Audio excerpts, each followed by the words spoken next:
Ah, c'est beau le football, hein. Ah, mais c'est beau parce que vous vous rendez compte quand même que le football, il t'apporte des émotions incroyables. Hier, on était au Parc des Princes. Le Paris Saint-Germain affrontait Manchester City. Le PSG, finalement, il y a le premier but de Lionel Messi, on va dire dans ses nouvelles couleurs. C'est vraiment quelque chose d'intéressant. Et devinez quoi? Eh bien, on va le lendemain, Red Bull Salzbourg, LOSC. On se dit, bon, l'équipe de Salzbourg, l'équipe autrichienne, même pas l'équipe la plus impressionnante de ce championnat, bah finalement on va peut-être réussir à les maîtriser, on va peut-être réussir au moins à ramener un match nul de là-bas. Quand même, excusez-moi, le Red Bull Salzbourg, hein, c'est pas le Real Madrid. Même si le Real Madrid a perdu contre le shérif, je sais plus quoi. Eh ben non, eh ben non, vous allez avoir une défaite, et bien du LOSC. Alors justement, on va essayer d'analyser cette défaite, parce que c'est vrai qu'il faut quand même reconnaître une chose, l'équipe du LOSC n'a pas réalisé la prestation qu'il fallait. Justement, on va revenir ça là-dessus. Bienvenue à tous. En tout cas, j'espère que vous allez bien. Vous avez passé en tout cas une bonne journée. Bon, en tout cas, j'ai passé une journée très pépouse. En tout cas, il faut quand même le signaler. Et donc, nous allons nous retrouver pour le débriefing du match entre le Red Bull Salzbourg et le LOSC. On va commencer comme à chaque fois avec les compositions d'équipe. Alors oui, je suis désolé. Si jamais par le plus grand des hasards, eh bien, je dois malheureusement devoir utiliser une composition d'équipe. Je vais pas vous mentir, hein, c'est rare que je vous fais le Red Bull Salzbourg en débriefing. Donc, au niveau de l'équipe, nous avions donc Kohn dans les buts, une défense à 4 avec donc Christiansen, Onenge, Vauber et Ulmer. Un milieu de terrain 3, très dense, notamment avec Suzic, Kamara et Sewald. Devant, nous avions Aronson. Et enfin en pointe, des doublés d'attaquants avec donc Okafor. Et enfin, le joueur qui a notamment fait très mal au LOSC, Ayedemi. Du côté du LOSC, justement, il y avait Gerbic dans les buts. Nous avions une défense à 4 avec Alors attendez, excusez-moi. Goodmunson, Botman, Fonte et Thiago Diallo. Alors, pourquoi d'ailleurs Reinildo ne va pas jouer, je ne sais pas. Ensuite, il y avait Benjamin André et Tcheka. Sur les côtés, nous avions Timothée Weah et André Gomez.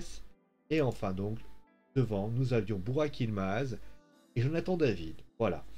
Et donc, le LOSC va pas mal commencer. Le LOSC réalise plutôt un bon début, avec notamment la deuxième minute, une frappe de Burak Yılmaz, eh bien, qui finalement ne cadre pas.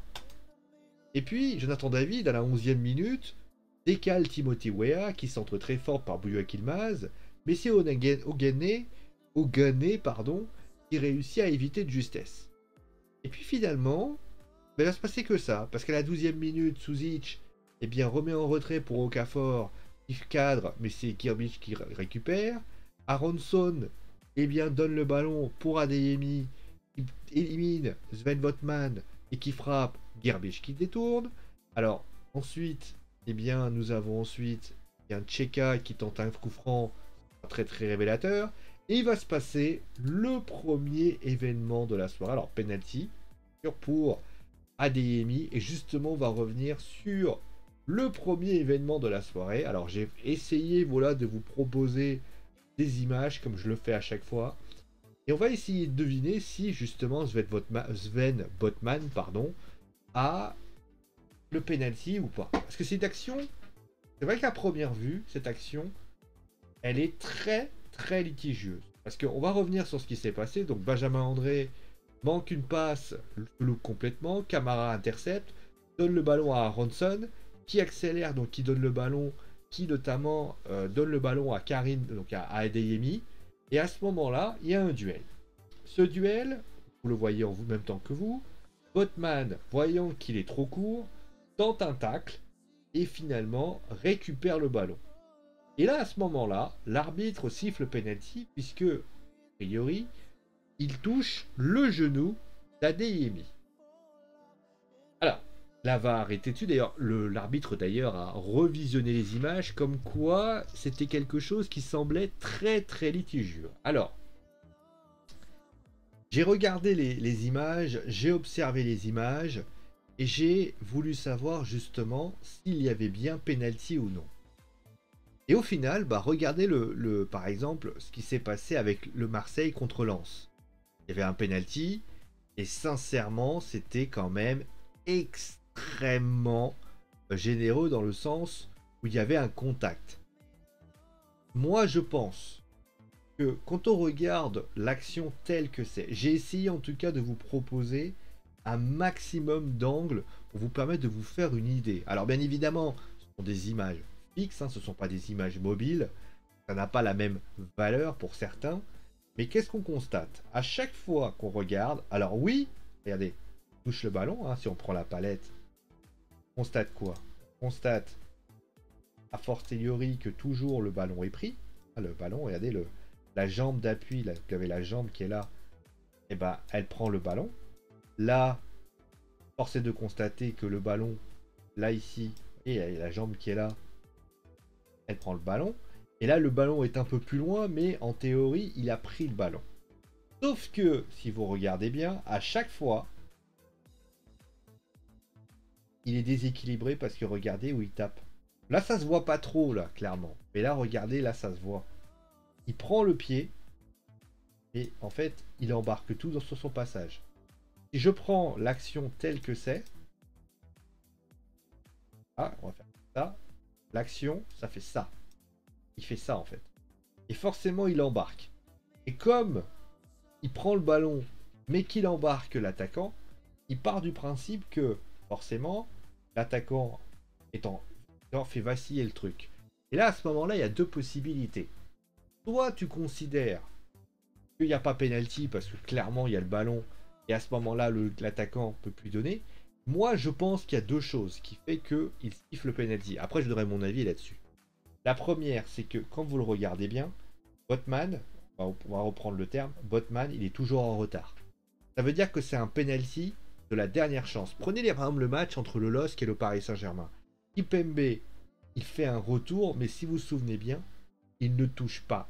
Il prend le ballon et après il fait le tour. Là, clairement, tout au long de l'action, Botman, si on prend l'idée, on fait un trait. Botman, c'est dommage que j'ai pas un peu. Regardez ici par exemple, là il est en train de faire son tacle. Botman, il est en retard là. Ça veut dire en clair qu'il va embarquer le joueur progressivement. Alors, est-ce qu'il fallait siffler penalty selon moi? Moi, honnêtement, cette action, j'estime qu'elle est sujet à interprétation. Pourquoi? Parce que moi, j'estime que oui, il y a un contact, mais comme Botman récupère finalement, joue le ballon de base, et malgré tout réussit, parce que moi, je m'appuie surtout à une chose, je m'appuie sur l'action à droite. Il prend le ballon, et après, il prend le joueur. Donc au final, il réussit l'objectif. Moi, je pense qu'il n'y a pas penalty, et que clairement, il y a ça. Après, l'arbitre a considéré que comme il touchait, tout simplement, il touchait la jambe d'appui de Adeyemi, c'est donné. Après, c'est vraiment une interprétation que je trouve un peu faussée par rapport à ça. Donc ensuite, eh bien, il y a eu penalty bien sûr, formé. Et puis, il y a la deuxième action. Alors, la deuxième action, elle est beaucoup plus simple. Alors, clairement, ça va être compliqué pour vous de voir ça. En fait, vous avez, donc, attendez, je... Ça, donc, ça, voilà. Vous avez Burak Yilmaz, donc le coup franc il fait ça. Il arrive ici et en fait Yilmaz il saute. Comme il saute, regardez la main là, regardez, là vous voyez cette main. Je vais vous faire un truc tout simple. Je prends un truc tout simple. Ah, prenez la main là. Ah zut, voilà, on prend un stylo bille. Là si on regarde bien, la main elle est là. Donc comme la main elle a fait ça, qu'est-ce qu'elle a fait? Le gars il a fait boum. Et en fait la balle a fait comme. Donc j'ai envie de te dire bah, concrètement que bah, étant donné que ça a fait ça, un stylo un peu plus épais parce que sinon vous allez rien voir. Je vais faire colligneur, couleur de l'encre. Je vais mettre du noir. Là ça fait ça. Et en fait comme il y a la main, vous ne voyez plus rien, ça fait ça. Résultat, forcément, c'est un peu plus compliqué. Voilà. Le penalty a été transformé, mais après le LOSC va se réveiller. Et au final, eh bien, ah, il y a le poteau de Salzbourg, j'avais oublié. Et à partir de là, eh bien, vous avez 2-1 avec un but de Burak Yilmaz sur une belle faute de main de Philippe Cohn. Et à partir de là, Jonathan David. Alors clairement, c'est l'action la plus, pour moi, la plus litigieuse pour le LOS. C'est-à-dire qu'il réussit à récupérer le ballon. Il efface. Il y a Yilmaz. Il y a Ikoné qui est à côté de lui. Il ne veut pas la tirer. Je crois qu'il y a Ikoné qui est tout seul. Donc au final, voilà. Donc 2-1 pour le LOSC. Pour le Red Bull Salzbourg qui remporte donc ce match. Alors, qu'ai-je pensé de la prestation des deux équipes pour ainsi dire? Alors on va commencer tout de suite avec le Red Bull Salzbourg. Alors je vais pas vous mentir, hein, le Red Bull Salzbourg c'est pas l'équipe que je suis le plus dans ce championnat. Moi je pense que bah, c'est bien pour eux. Ils ont remporté leur rencontre et c'est exactement ce qu'il faut faire. Finalement, la victoire, elle est globalement méritée, dans le sens où le LOSC n'a pas vraiment fait on va dire un match extrêmement plein. Ils ont vraiment des bons joueurs comme Adeyemi, qui est vraiment un petit peu joueur. Et d'ailleurs, il y a cette fameuse grande institution du Red Bull, c'est le fameux Red Bull de l'école, hein, l'école Red Bull. Et finalement, eh bien, ça porte ses fruits. Et j'ai envie de dire, bah, il y a des petits joueurs assez intéressants. Je pense à Adeyemi, qui est plutôt un bon joueur, Christiansen.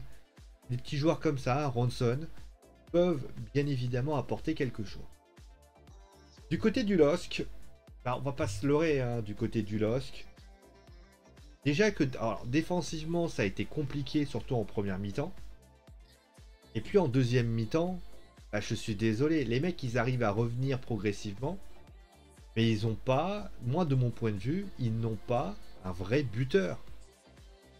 Quand votre buteur, il s'appelle Burak Yilmaz, alors après on va encore me dire, mais Burak Yilmaz, c'est un super joueur, il a vraiment fait beaucoup de choses, il a apporté, il a réussi notamment des choses. Oui, mais on parle de Burak Yilmaz. On parle bien évidemment d'un mec qui, excusez-moi de dire ça, a quand même une... Oui, je sais, c'est mes chaussettes, hein, pour ceux qui l'ont vu. Donc, pour moi, Burak, c'est un joueur qui a énormément de qualité, mais celui qui devrait flamber cette saison, c'est Jonathan David. Et il ne flambe pas. Et quand vous savez que la force de LOSC de l'année dernière, c'était sa défense qui a été extrêmement lourde, et que malheureusement, ils prennent des buts à la con. Alors certes, on va pas se leurrer, le premier penalty, je l'ai suffisamment expliqué, le premier penalty pour moi n'a pas lieu d'être. Ça ne change pas le fait que s'il n'y avait pas ce penalty, il y a quand même, de mon point de vue, un Red Bull Salzbourg beaucoup plus structuré d'un point de vue offensif, d'un point de vue défensif.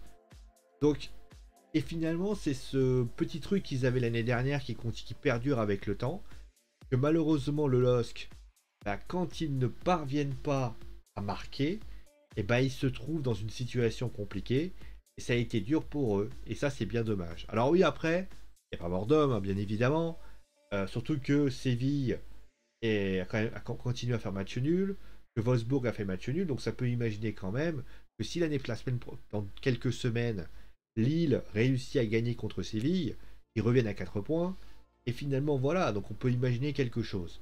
Mais en tout cas, il va falloir que le LOSC se reprenne très vite, parce que les matchs vont s'enchaîner, et je ne dis pas que les choses vont être dramatiques, mais ça va le devenir si jamais on ne change pas les choses très très rapidement. Voilà. Bon, on va passer à la suite avec les tops et les flops, hein, vous commencez à en avoir l'habitude. Au niveau des tops et les flops, on va commencer tout de suite avec le top numéro 3. Alors j'ai mis Christiansen, j'ai trouvé très... Oula, qu'est-ce que je fais? Christiansen que j'ai trouvé très bon. Franchement, excellent joueur Christiansen. Latéral droit qui a notamment fait des misères à Goodmanson. Très bon, qui a notamment aussi trouvé le poteau. C'est aussi ça, il faut quand même le signaler. Franchement, excellent latéral droit, le Danois. Et franchement, très sympa à voir. Très très simple, sympa à voir jouer. Le deuxième, j'ai mis Ogene, excuse pour la prononciation. Franchement, un rock. Un rock ce gars. Un rock ce monsieur. Franchement, quand tu vois les qualités qu'il a, ce mec, quand il est là, il en impose, il est charismatique, il est sûr de lui, il a une force incroyable. Et pour vraiment, moi, il m'a vraiment épaté. Franchement, moi, il m'épate. C'est vraiment un mec, franchement, quand tu le vois jouer. Là, tu vois, par exemple, moi, le truc que je comprends pas, quand tu vois les qualités de ce mec, tu vois les qualités qu'il donne, les qualités qu'il n'arrête pas de montrer, moi je suis désolé, je suis en droit de me demander comment ça se fait que l'on n'a pas un club français qui vient pas s'occuper de Ogane. Parce que ce qu'il a fait sur le terrain, c'est du high level. Le mec, il a tout simplement réalisé, il a bien anticipé, bonne lecture du jeu. Les mecs, les Lillois, ils ont galéré parce qu'ils avaient un rock en face d'eux. C'est quand même assez incroyable. Et enfin, le premier, bon, bah, c'est Adeyemi, doublé, bien évidemment, mais pas seulement. J'ai trouvé très très bon dans la circulation de la balle, dans l'utilisation. Il se crée quand même pas mal de 3-4 occasions, quand même plutôt intéressantes. Il est vraiment très intéressant, ce gars. Vraiment très intéressant, ce gamin. Et je trouve que, voilà, c'est vraiment un joueur à surveiller, peut-être dans l'avenir. Mais en tout cas, moi, il m'épate.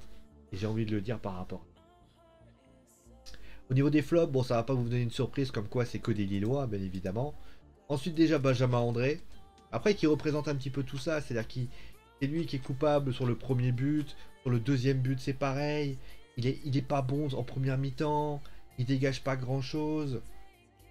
Franchement, ben, quand on sait que c'est quand même celui qui doit être le leader du milieu de terrain et qui s'écroule, c'est quand même un petit peu gênant, quoi.